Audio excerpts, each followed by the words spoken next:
liban sa sport natin, sa labas ng sport natin. Ayun na, nagka-developan na.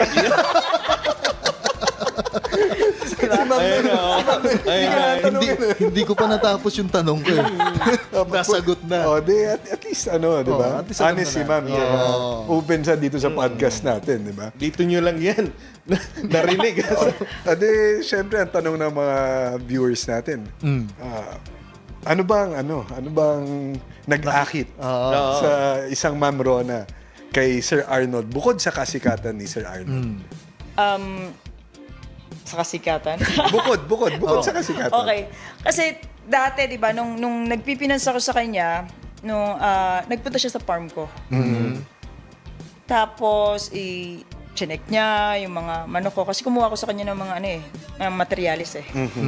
Bukod dun sa kinuha ko, hinanap yung Harold Brown, na si Arnold pala yung meron. Kumuha rin ako sa kanya ng mga materialis. Mga sweaters. Kasi, yung kumuha ko kay Larry Romero ng yellow-legged hatch and sweater niya. Pero pagdating sa akin is malaki yung balakang. Tapos nang ibinread ko, parang hindi ganun ka Guwapo, pero iba yung body conformation. Ayun. Kaya sabi ko, actually naghanap ako sa umikot ako sa mga breeder eh. Kasi dito, wala akong time magpunta sa sa US eh.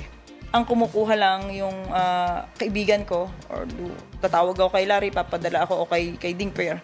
Papadala ako ng pera, then ang nagpipick up yung kaibigan ko, si Ron Credo.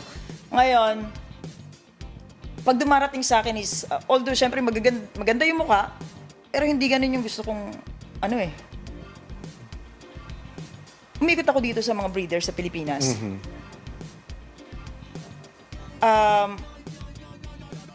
Minsan nakakainis no? Pumunta ka sa sa breeder na magbabayad ka ng tama. Pero hindi ka bibigyan ng maayos. Hindi ka bibigyan ng maayos. Diba? May pinipili silang minsan iniisip mo, bakit ba dahil babae ako, hindi ako marunong tumingin ng manok? Diba? Bata pa ako, nagmamanok na ako eh. So alam ko yung hinahanap ko. Nagbabayad ako ng tama. Bakit hindi mo ako bigyan ng sabihin meron na may ganito, may ganyan. So nakakawalang gana. So napunta kayo sa AEG. Ngayon,